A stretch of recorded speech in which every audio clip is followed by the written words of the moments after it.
Graças a paz, irmãos. Nós vamos continuar os nossos estudos na Confissão de Fé de Westminster.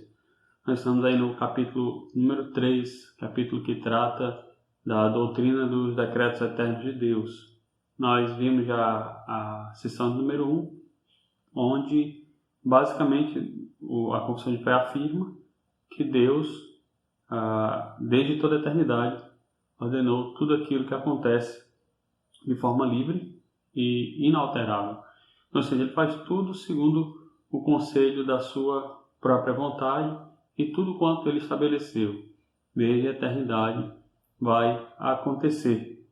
Contudo, esse primeiro parágrafo, ele estabeleceu 3 qualificadores para esse decreto de Deus.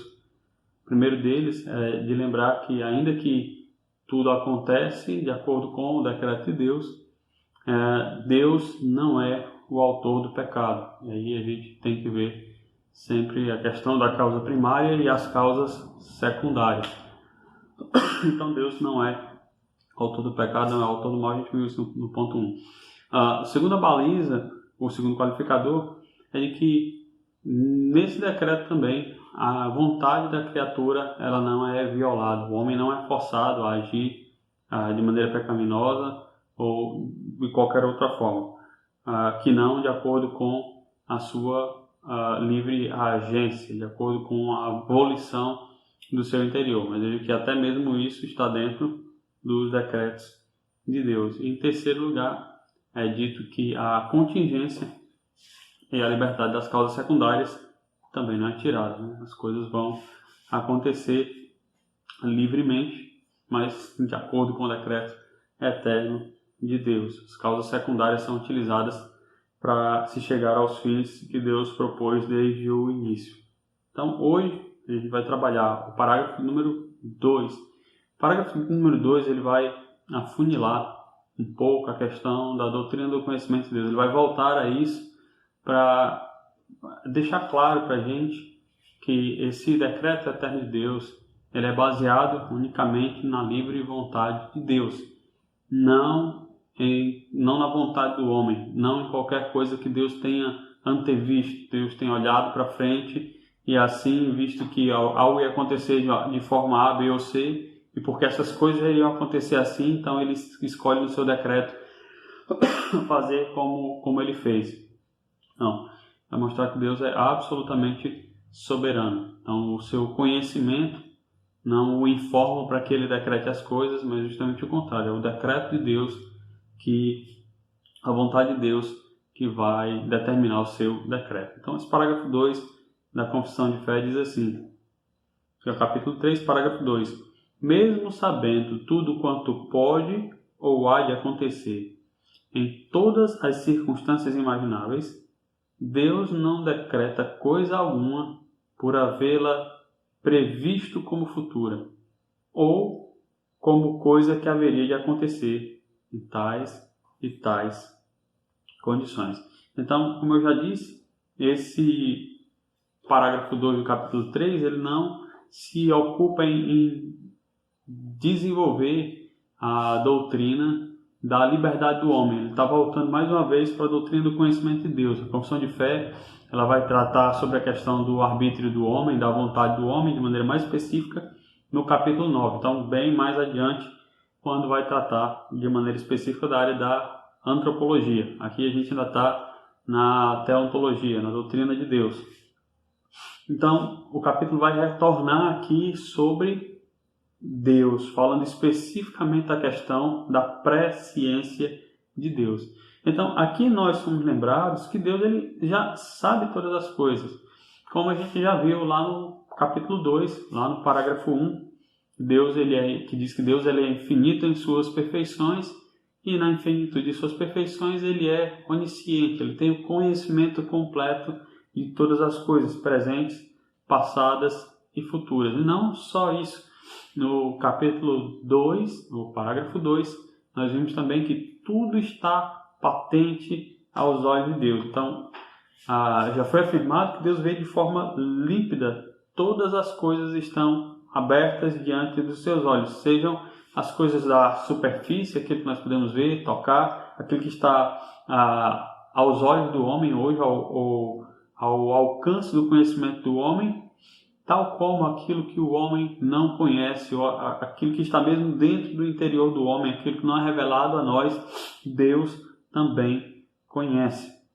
Assim, a gente pode dizer como Paulo lá em Atos, no capítulo 15, verso 18 de Atos dos Apóstolos, ele diz que Deus anuncia todas as coisas desde o princípio. E ele anuncia todas as coisas desde o princípio porque ele conhece todas as coisas desde o princípio. Ele determina, por isso vai anunciando o que há de acontecer. Contudo, Deus não sabe apenas aquilo que já aconteceu e aquilo que ainda vai acontecer. Deus sabe também de tudo o que poderia acontecer em todas as circunstâncias imagináveis. Isso é o que alguns costumam chamar de conhecimento intermediário. E nós vemos isso claramente nas Escrituras. Deus não conhece apenas aquilo que Ele determinou, mas Ele sabe de todas as possibilidades, de todas as coisas que podem acontecer. Isso faz parte da onisciência de Deus. Basta a gente tomar alguns exemplos das Escrituras que nos mostram Deus falando de coisas que poderiam acontecer e certamente aconteceria caso a história não tivesse tomado o caminho que ele já havia determinado. Como, por exemplo, em 1 Samuel capítulo 23, dos versos 11 ao 13, Davi está preocupado com a situação que ele está vivendo e ele está com medo de ser entregue pelo povo de Keila. Então, 1 Samuel capítulo 23, dos versos 11 ao 13, Davi vai consultar o Senhor para saber o que pode lhe acontecer caso ele permaneça naquela cidade. Então, no verso 11 ele diz: entregar-me-ão os homens de Keila nas mãos dele, nas mãos de Saul? Ele continua perguntando: descerá Saul como o teu servo ouviu? Então ele diz: Senhor, Deus de Israel, faze-o saber ao teu servo. E disse o Senhor: ele descerá. Perguntou-lhe Davi: entregar-me-ão aos homens de Keila a mim e aos meus servos nas mãos de Saul? E respondeu o Senhor: entregarão. Então se dispôs Davi com seus homens, uns 600, saíram de Keila e se foram rumo ao deserto, sendo anunciado a Saul que Davi fugira de Keila, então cessou de persegui-lo. Então, e aí que nós vemos aqui? É Davi consultando a Deus sobre o futuro. Um futuro aqui que não é certo, era o que poderia acontecer. Essas coisas aconteceriam não tivesse Deus determinado outro meio? Aconteceriam necessariamente. Agora, isso está onde? No conselho eterno de Deus. O que de fato acontece. Davi não tinha como saber que de fato, ao consultar Deus iria dar essa resposta e ele ia acabar por fugir e acabar assim fugindo de Saul de maneira outra. Mas o meu ponto aqui é só para mostrar que Deus conhece também as possibilidades, todas as probabilidades do que poderia acontecer caso Deus não houvesse determinado o fim de todas as coisas. Então, é até necessário que Deus tenha esse conhecimento, o conhecimento necessário, o conhecimento médio, para que ele possa determinar. Se Deus não conhece todas as possibilidades, ele não teria como determinar de maneira final a história e assim ele correria o risco de fazer um plano que poderia vir a falhar de alguma forma. Não seria Deus se não tivesse esse conhecimento. Um outro exemplo disso, de como Deus conhece também todas as possibilidades, é quando nós olhamos para o Evangelho de Mateus, capítulo 11. Mateus 11.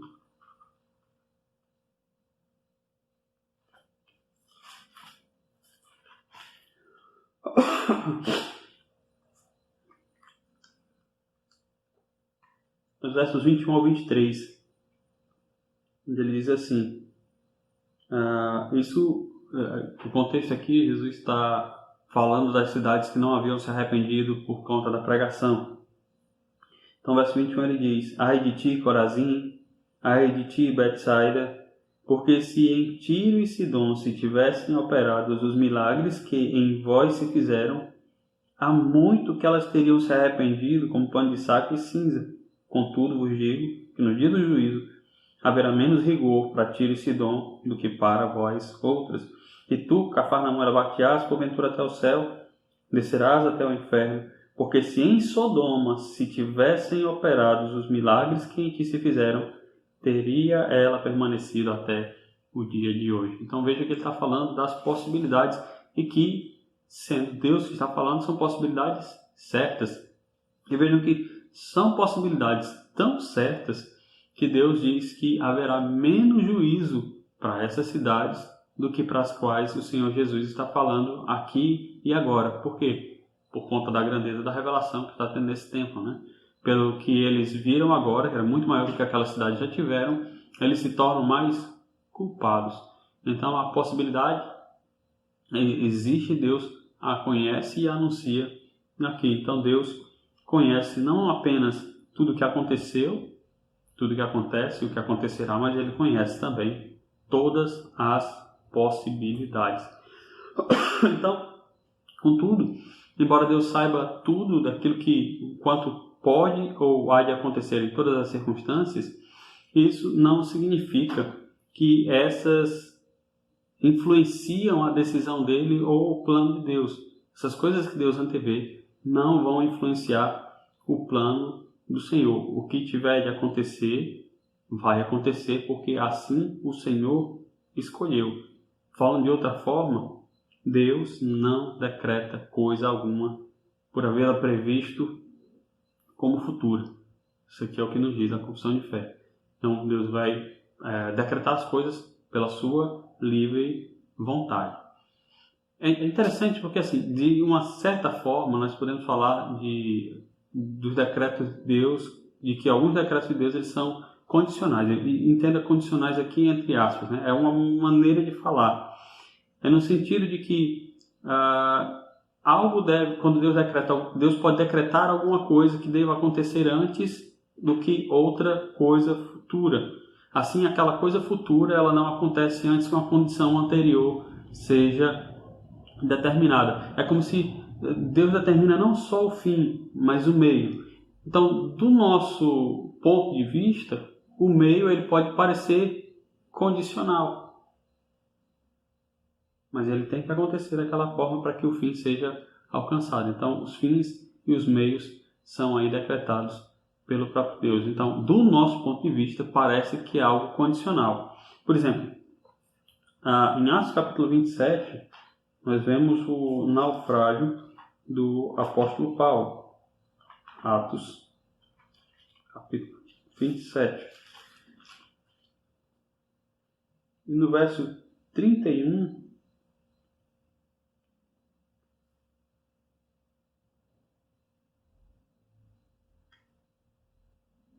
ele diz assim: disse Paulo ao centurião e aos soldados: se estes não permanecerem a bordo, não vos poderei salvar-vos. Então, por que Paulo diz isso?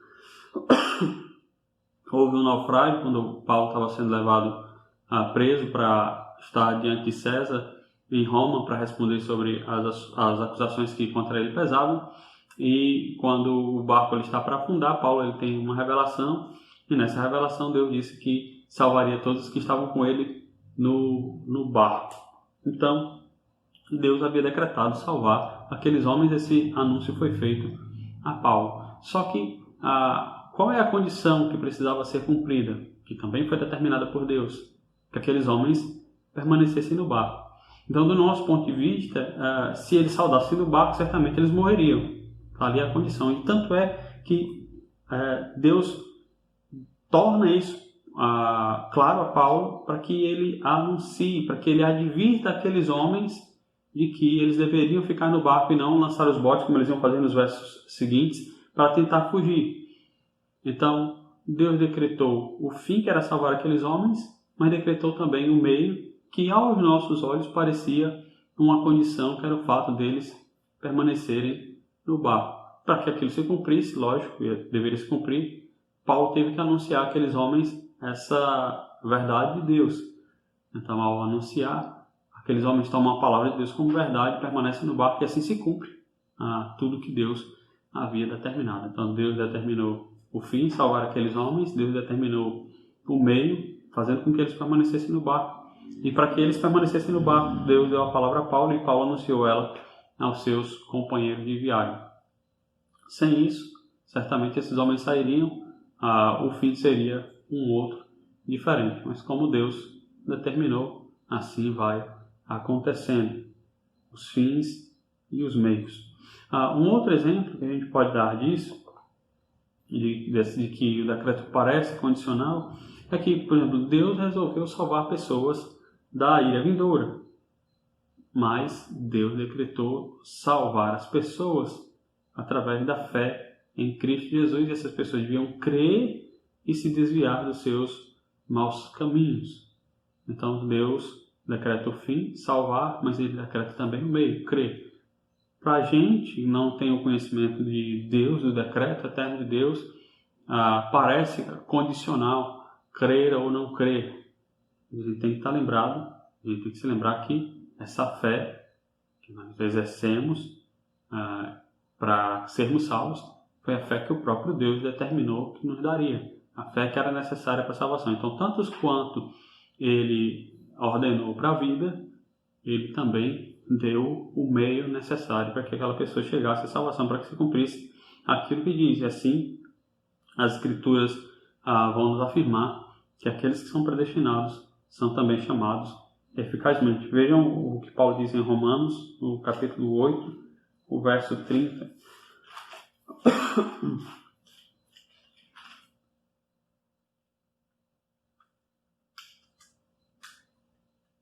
Pediremos, pois, que os gentios que não buscavam a justificação vieram alcançá-la, todavia, a que decorre da fé. Israel, que buscava a lei de justiça, não chegou a atingir essa lei. Por quê? Porque não decorreu da fé, e sim como que de obras, e tropeçaram na pedra de tropeço. Então aqui Paulo está explicando a questão dos judeus terem sido reprovados, o meio pelo qual eles foram reprovados, o fato de não terem abraçado a fé e tomado a lei como se fosse a sua própria justiça, e mostra os gentios que para os olhos dos judeus não chegariam à fé, acabaram sendo justificados por meio da fé que Deus deu a tantos quanto Ele elegeu. Então a gente diz que os decretos, em muitos deles, do que a gente vê na execução, na nossa vida, de que eles parecem condicionais, mas são apenas em aparência. No final das contas, a gente está vendo apenas a determinação da ordem em que os eventos devem acontecer. Nós estamos vendo aí o decreto da conexão entre o meio e o fim. E em nenhum dessas duas pontas, o fim que Deus propôs se torna incerto ou fruto do ocaso, ou fruto da sorte ou da determinação do homem. Então Deus decreta os meios e decreta assim também o fim. Então, quando a gente pensa na questão da salvação, isso é o que vai ser tratado nos próximos parágrafos, questão da eleição e da reprovação. Deus não nos salva porque Ele sabia que nós iríamos nos arrepender respondendo positivamente ao Evangelho. O que o apóstolo João diz lá em 1 João capítulo 4, verso 10? 1 João 4, no verso 10, João diz: nisto consiste o amor, não em que nós tenhamos amado a Deus, mas em que Ele nos amou e enviou o seu Filho como propiciação pelos nossos pecados. Então nós não amamos a Deus, e o fato de termos sido alcançados pelo Senhor não se deve à condição de termos crido ou de termos amado Deus, que João ele deixa bem claro, é Deus primeiro que nos ama desde a eternidade. Ele diz, com amor eterno te amei, por isso com benignidade te atraí. É a simples boa vontade de Deus. Então, embora Deus saiba de todas as coisas e todas as condições possíveis do que poderia acontecer, elas não influenciam a Deus na tomada das decisões. Deus toma suas decisões independente disso. Então, de maneira última, o conhecimento de Deus não amarra a Deus. Nós servimos a um Deus que é totalmente livre. E para a gente é difícil aceitar isso, porque a gente vai pensar, ou a gente pode pensar que nós não somos livres, podemos pensar que Deus é mau. Então todas essas coisas vêm à nossa mente, mas vejam que a soberania de Deus ela é afirmada nas Escrituras e também a nossa liberdade e responsabilidade são afirmadas nas Escrituras. A gente fala da soberania de Deus no decreto dele, do ponto específico na questão da salvação. A gente adianta um pouco aqui daquilo que a gente vai falar nos próximos parágrafos, mas vejam, por exemplo, em Romanos, no capítulo 9, o que o apóstolo Paulo diz, e esse é um texto muito forte nesse sentido, porque quando Deus vai falar acerca da eleição de Jacó e a preterição de Esaú, ele vai deixar bem claro que ambos ainda não haviam nascido e não haviam praticado bem ou mal para que Deus escolhesse quem ele iria amar e quem ele iria odiar. Vejam, Romanos 9, dos versos 11 ao 13, ele diz: E ainda não eram gêmeos nascidos, nem tinham praticado bem ou mal, para que o propósito de Deus quanto à eleição prevalecesse, não por obras, mas por aquele que chama. Estão vendo que aqui Paulo está deixando bem claro que não teve nada a ver com o que um ou outro fez. Eles eram gêmeos, não tinham nascido, não tinham praticado bem ou mal. Você nem pode pensar nisso em Deus, olhando para o futuro, para as obras das quais eles iriam fazer no futuro, para que Deus resolvesse escolher um e odiar o outro. O ponto de Paulo é justamente esse, de que nada tinha acontecido ainda. E ele deixa bem claro, não por obras, mas por quem? Por aquele que chama. Causa do beneplácito, da boa vontade de Deus apenas. Então no verso 12 ele diz: já fora dito a ela, dito à mãe deles, o mais velho será servo do mais moço. O verso 3, como está escrito: amei a Jacó, porém odiei a Esaú. Para a gente são palavras duras.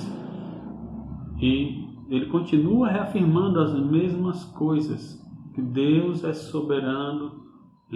Aqui ele está tratando do aspecto específico da doutrina da eleição, mas Deus, em seu decreto, ele determina todas as coisas. Então, quanto ao aspecto da eleição, ele já falou, não são as obras, mas é aquele que chama.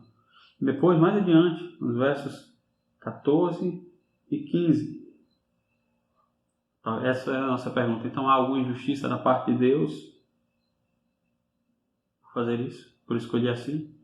E a resposta do apóstolo Paulo é: de modo nenhum. Por quê? Aí ele vai citar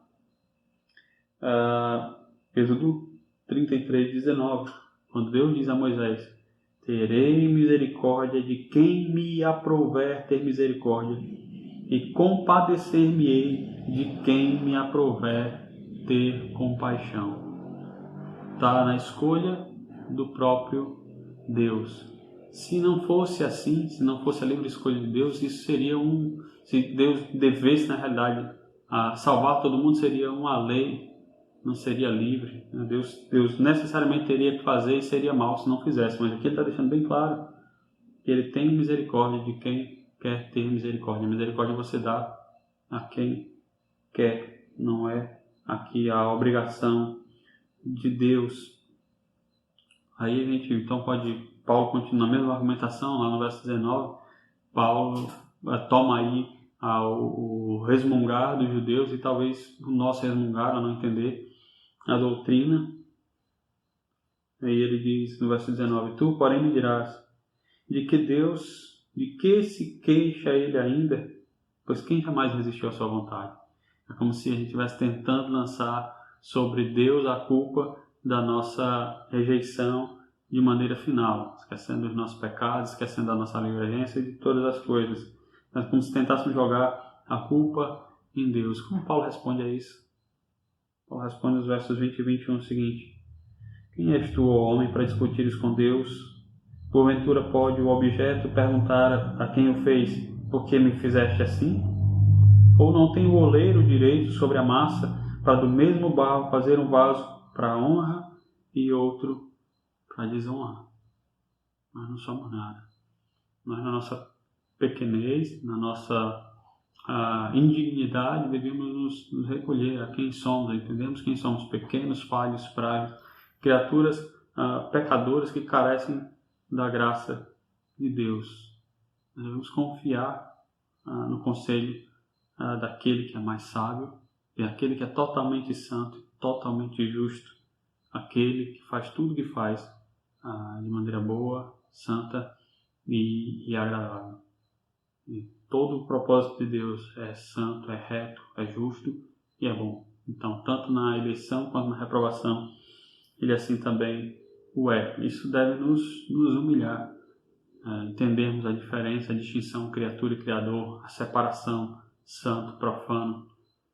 Embora não venhamos a entender totalmente a questão de como é que Deus ordena todas as coisas, ainda assim eu acabo sendo culpado das minhas ações. Como eu posso ser livre se Deus predestina todas as coisas?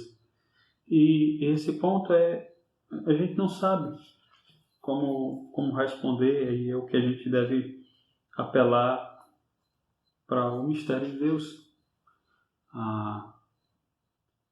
Aqui a própria confissão de fé, ainda no parágrafo 3º, lá no capítulo 3º, no parágrafo 8º, ela vai começar dizendo a doutrina desse alto mistério da predestinação, tal.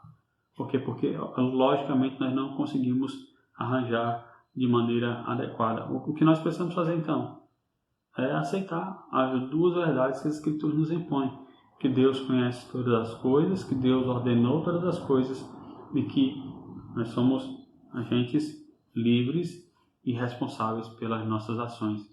As causas secundárias, elas continuam sendo livres e elas não são retiradas. Então, assim, nós é que somos maus.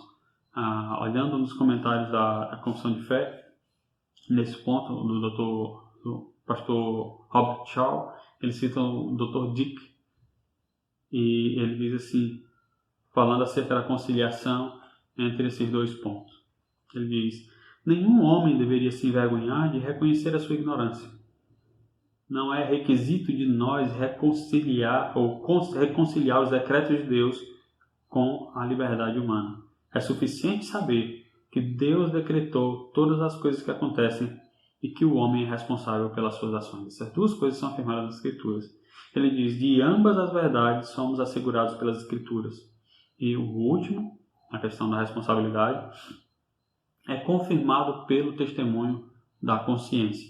Ele vai dizer que, sobre a questão da nossa responsabilidade, ele vai dizer que a nossa própria consciência testemunha contra nós pelo fato de sermos responsáveis pelas nossas ações. Se assim não fôssemos, não seríamos acusados. Nós temos obrigações, quando deixamos de fazê-las, somos repreendidos pela nossa própria consciência quando nós somos negligentes. Nós temos esse sentimento de aprovação e desaprovação com referência à nossa conduta e à conduta do nosso próximo, sabendo que pesa sobre cada um a responsabilidade dos seus atos. Caso não tivéssemos aí a liberdade para as nossas ações, certamente esses sentimentos não aflorariam em nós. Então, Deus, ele é soberano quando decreta todas as coisas. Ele não faz uso da sua presciência para informar o seu conhecimento e assim decretar o que vem a acontecer no futuro. Não, ele, pela sua livre e soberana vontade, determina tudo quanto acontece das formas como já foram postas no primeiro parágrafo. Ou seja, Deus não é o autor do mal, o homem continua sendo um agente livre, a sua vontade não é forçada e as causas secundárias, as contingências, elas continuam aí andando, concorrendo na determinação de todas as coisas. Bom, há muita discussão sobre isso no campo da teologia, na história da igreja. Um ponto interessante é que em todas as vertentes, a grande maioria delas, elas não negam a questão do decreto eterno de Deus apenas como ele é informado, né? Como ele é tomado. Aqueles que acabam negando o controle total de Deus da história, colocando na condição da criatura, da decisão das criaturas como que futuras, mostrando assim que Deus, colocando Deus como se não fosse totalmente soberano, eles pecam. Pecam porque quando fazem isso, colocam como se Deus de alguma forma não fosse soberano, não tivesse o poder, o controle sobre toda a história.